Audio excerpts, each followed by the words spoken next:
tired by sleeping around. And then I thought one day... Sleeping around with one person? Yes, it don't matter how. How many people you sleeping around with? Zero. Now I'm embarrassed. Gotta face public humiliation. Your Honor, I didn't know. I didn't even know the kind of busted. Man. I didn't even know the kind of busted. How would I know if he's not the father? Mr. Page believes Miss Sutton cheated on him, married the other man, and took their son to another state. Miss Sutton, who has a 2-year-old daughter, admits to having sex with both men around the same time and seeks a DNA test to determine her daughter's paternity, aiming to rebuild trust in her marriage. Why did you and your ex-fiance break up? You would never believe what happened. My ex-fiance, Alicia, cheated on me and moved to another state with my son. And then... So wait, back up for a second, Mr. Page. Can I start? You're together. we was together, Your Honor. You're engaged. Yes. Miss Sutton acknowledges cheating due to Mr. Page's absence and indulgence in smoking and drinking. They have a 3-year-old son together, but their relationship deteriorated over time. Mr. Page mentions his long work hours and lack of support from Miss Sutton. We have a 3-year-old son, and yes, he was there at the birth of my son. But the reason why I cheated, because you was never home. You want to do what you want to do, smoking, drinking. If I'm hearing you out doing all these things, why I can't go do? Y'all can take that picture down, because that's not a happy family no more. That was the beginning. Miss Sutton and Mr. Page have engaged in heated accusations about infidelity during their relationship. Miss Sutton confronted Mr. Page, accusing him of sleeping around, while Mr. Page claims he caught her in the act with one person. Their exchange is rife with tension and accusations. If your homeboy is saying you don't even want me to tell, that means you sleeping with him. You sitting up here acting like I was such And you a hoe and I confronted cheated. him about this? She never confronted me with that, Your Honor. She would always say, I'm tired. Yes, you're right. You're tired by sleeping around. And then I thought one day... Sleeping around with one person? Yes, it don't matter how. How many people you sleeping around with? Miss Sutton explained that after hearing rumors of Mr. Page's infidelity, she decided to find out for herself. She eventually began a relationship with another man who is now her husband. She admitted to initially lying to her husband about the reason for calling the other man. Miss Sutton, when you heard was that he was out sleeping around. I didn't believe it at first, because I want to find out on my own. I'm not just So finna what did believe you no do? female. We kept building the relationship. We both knew we wasn't unhappy. I was in nursing school. I got tired of hearing that. I found somebody else who is with my husband now. That's who I cheated with. Miss Sutton discovered she was pregnant, but initially didn't want to reveal the truth about who the father might be. She decided to try to work things out with her fiancé, Mr. Page, before he found out about her infidelity. Mr. Page, you are her father. No emotion, what are you feeling? I always want a precious daughter. That's my first daughter in the family. And I'm going to love her and raise her. Mr. Cooper, I see you feeling very emotional. I know this wasn't the news you wanted. Miss Douglas is suing Mr. Jones for a paternity test regarding their daughter Cheyenne. She admits to cheating on him with his cousin, which has fueled Mr. Jones's doubts about Cheyenne's paternity. Mr. Jones, who has worked hard to support their children, wants a definitive answer regarding Cheyenne's paternity due to these odd doubts. Do you believe the defendant has reason to doubt? Yes, Your Honor, I do, because I did make a mistake. I slept with his cousin, and the condom had broke. But before that, Tyrone was downstairs sleeping with my cousin. He was still having sex with his baby's mom. He was doing him, basically, but yeah, I did. That was a mouthful. However, Douglas admits to sleeping with Mr. Jones's cousin while they were in a relationship. However, she didn't bring up her pregnancy with Mr. Jones until later. A week before her daughter's birth, Mr. Jones signed the birth certificate and became a good father. We actually wasn't in a relationship at the time when she slept with my cousin, but she basically just denied doing it up until the point. What did you feel, Mr. Jones, when you heard Ms. Douglas say, I'm pregnant and it's yours? I wasn't too sure about it, and when she did tell me, I'm like, okay, I'm gonna step up and do what I gotta do. Miss Douglas initially considered denying her infidelity, but eventually told Mr. Jones the truth when her daughter was 2 years old. They are not in a committed relationship, but Mr. Jones has been involved in their daughter's life. When Miss Douglas was pregnant, Mr. Jones knew she was pregnant by another man who was incarcerated at the time. Was it any part of you that was excited? Did you? I mean, it was, because I actually was there numerous of times during the pregnancy. It was just in the mix of that I had kids already, so I wasn't there like I should have been knowing she was pregnant with my child, because I wasn't really sure at the time. Mr. Jones was indeed with another one of his children's mothers when he went to Chicago, as claimed by Miss Douglas. This situation is quite complex, with multiple relationships and children involved. Miss Douglas mentioned that she's not involved with anyone else, while Mr. Jones continues to communicate with other people, including his other child's mother. As I read the statement this morning, I recall saying you had 5 children. Yes, Your Honor. It's as if you're speaking about this thing like it's, oh yeah, because I was with my other child's mother and I just went on to Chicago. And then, I mean, you all 5 children potentially together. Miss Douglas admits to engaging in infidelity in response to her suspicions about Mr. Jones. She expresses her desire to be in a committed relationship with him and create a stable family for their 5 children. However, she also points out that Mr. Jones continues to communicate with other women, causing her distress and leading to her actions. Mr. Jones, you are not fine. She knew this from the beginning. Now I'm embarrassed, gotta face public humiliation because she didn't want to be honest before we came here. Your Honor, I didn't know. I didn't even know the You kind of knew, busted. man. I didn't You even know knew. the kind of busted. How would I know if he's not the father when we're sleeping together every day? Mr. Darrensburg seeks paternity test results, asserting he's not the father of Miss Wilson's 22-year-old son, Damon, citing previous claims of another man being the father. He's intent on suing Miss Wilson for over $20,000 for claimed unwarranted child support if proven correct. Conversely, Miss Wilson labels Mr. Darrensburg as deceitful and adulterous, revealing his simultaneous relationships with multiple women. Ms. Wilson, Yes, Your Honor. you argue that Mr. Darrensburg is a womanizing, lying, cheating, poor excuse for a man. Yes, Your Honor. You claim that during your relationship he was married and engaged, I don't know how you do that, to other women Yes, Your Honor. while having an affair with you. Yes, Your Honor. Miss Wilson admits to being intimate with another man while involved with Mr. Darrensburg. Mr. Darrensburg asserts they only had sex once and he had no knowledge of Miss Wilson's pregnancy until 2.5 years after the child was born.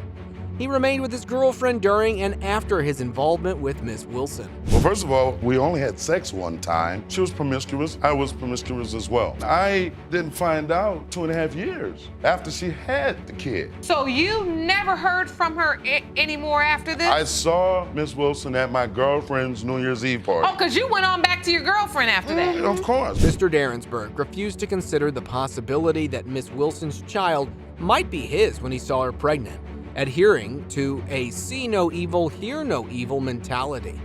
It was not until 2.5 years after the child, Damon, was born, when a fraternity brother mentioned his kid that he took any interest. 2.5 years when Danita had the child. One of my fraternity brothers come up to me and asked me, hey man, did you see your kid? I said, kid? What kid? Danita Wilson. Oh man, no. So my grandfather and I, we drove down to Danita's home to see so you if went to this see kid. about it. Right, because, I mean, hell, kid. Miss Wilson admits that the father's name is not on Damon's birth certificate and denies that another man was paying child support, asserting Mr. Darrensburg made that up. Tensions rise when Mr. Darrensburg implies Miss Wilson was promiscuous, recounting an instance of a man allegedly leaving her place. Both acknowledge they had colorful pasts. The animosity between them remains evident. Was there another man paying child support not for your not son? for Damone. No. Okay, so there was never anyone That's else something he made up in his mind to keep It wasn't that. him And also, in away denial. and keep him no, in denial also, from being Judge, the father of. another time I come in, seemed like a guy was jumping out the windows. A dispute unfolds between Mr. Darrensburg and Miss Wilson regarding child support payments and financial responsibilities, revealing a complex and tumultuous history. He became aware of deductions after a settlement was seized, while she accuses him of avoiding payments by quitting jobs. The dialogue reflects long-standing financial and relational tensions. Mr. Derensburg, you are his father. I can say one thing. Can I just say one thing? I wasn't mad because he didn't come get me for my haircut. I'm mad because look how long it took you to come back after. Mrs. Matson is determined to prove to her husband that he is the biological father of their 6-month-old daughter, accusing him of attempting to abandon the child. Mr. Matson alleges infidelity on her part throughout their marriage, casting doubts. Because unlike him, I haven't cheated on him but once. You want sympathy? He has done nothing but lie about me to everyone. He's lied to me about everything. I have defended him through thick and thin. He's got his whole family hating me, and none of them even know me. Big Daddy had a history of heart conditions and numerous operations. Claimed he was told by doctors that he cannot have children. He reacted with disbelief when Mrs. Matson announces her pregnancy. Mrs. Matson, seemingly insistent on proving the paternity, engages in the heated discussion, while Judge Lake endeavors to maintain order in the courtroom. I have congestive heart failure. I had my first heart attack in 1997. I have a defibrillator. I've had many operations from then until now. Chances of me having kids are done. That's what I was told by my doctor. You have been told that you cannot have children, you're sterile. Yes. No. Mrs. Matson finds herself under scrutiny regarding the paternity of her red-haired daughter, given Mr. Matson's assertion of his supposed sterility. A tense exchange unfolds as both parents debate potential familial origins of the child's physical traits, such as red hair and blue eyes, amidst the courtroom. The day that she was born, she comes out, she has red hair. I'm like, do I see red hair with you? I don't have red hair with me. Irish have red hair. I don't have Irish. He's the one that has Irish blood in him. Irish people have red hair. You contend that you have not been with any other man. Not during this time frame, no. Mrs. Matson questions potential baby daddy claim of having a vasectomy and being infertile due to historical heart conditions, highlighting inconsistencies in his story. Her skepticism stems from his revealed desire for children during their marriage and only learning of the vasectomy when she was 6 months pregnant. When I first came down with this problem, I was on 38 pills a day. They control your heart rate, they control a lot. For the first 2.5, almost 3 years of this, I couldn't even have sex because of the pills, the reaction, what they would do to me. When did you get the vasectomy, or did you have one? That procedure would have been the third procedure, which was in 1999. Despite Mr. Matson's claims of infertility, plaintiff insists he is the father of her unborn child.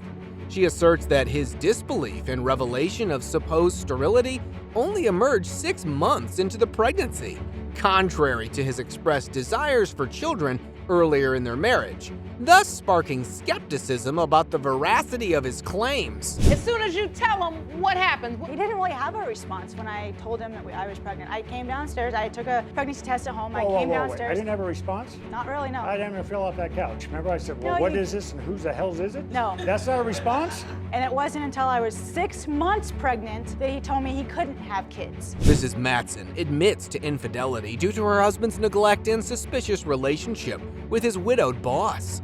Judge Lake underlines the folly of expecting fidelity from a relationship that began with an affair. Trust issues and allegations of infidelity permeate their relationship, raising doubts regarding paternity and mutual respect. Mr. Matson, you are the father. Told you. Now you can apologize to me because I'm not the You're nothing but a... You need to keep your language down. Then I'll tell you what, tomorrow I'll buy you a one flight, you can leave. Leave that baby here with me. I'll show you how to provide for her. Miss Bowman asserts Mr. Stewart, who is deceased, is her daughter Keena's biological father, amid years of paternity deception involving another man, Mr. Watson. Keena and a relative of Mr. Stewart express skepticism and seek truth in court due to the damaged mother-daughter relationship and to clear Mr. Stewart's name, respectively. I need to prove to her that her father is James Stewart and is deceased. You say over the years you've lied to her. Mr. Watson was her father. It all started when she was little. When I first met Mr. Stewart, I met him at a company that I worked with, and we started working, became friends and everything, real close. We became sexual. Keena reveals a challenging period where she was separated from her mother and later learned the man she thought was her father, Mr. Watson, might not be. Her mother, Miss Bowman, introduced the possibility of a man named James Stewart being her father, a revelation that deeply strained their relationship. I was forced to be taken out of my mother's house and go to his house where I had no contact with my mother. And then when I finally was able to go back around to my mother, she told me that he might not be my father and that James Stewart might be my father. Miss Bowman recalls an incident where Mr. Watson took Kalina, triggering a paternity test, which showed he was not the father. Despite connections pointing towards Mr. Stewart as the potential father, Kalina struggles to trust her mother due to the years of deceit and unverified claims about her paternity. Mr. Watson had recently got married, and his wife, she told him, "That's your child, you go get him." So he literally walked up in my house, and yes, he did come in there and take her. I wasn't there. He told me, "Well, since you want to sit up here and say this ain't my daughter, prove it." I turned around and I went downtown and I requested a paternity test. Lillian Jane Watson, Mr. Watson's mother, testifies, never doubting her son was Keena's father due to a letter from Miss Bowman confirming it. She asserts that Keena spent most of her life living with her, and Lillian provided for her, indicating a complex family dynamics and intricate relationships within this situation. Did you ever have doubts that your son was Kalina's father? No. Never. Explain. Her mother left a letter saying that my son was the father. She had other 3 kids, so I told her she didn't have to worry about my granddaughter. I'll do everything that's possible for her, and I did. Miss Bowman admits to fabricating a letter asserting Mr. Watson was Keena's father because she was in love with him and wanted to keep him by believing he was the father. This revelation underscores how emotions and desires can complicate and weave deceptive narratives in familial relationships, revealing that intentional deceit was utilized to manipulate perceptions of paternity. James Stewart and Kalina Bowman are related.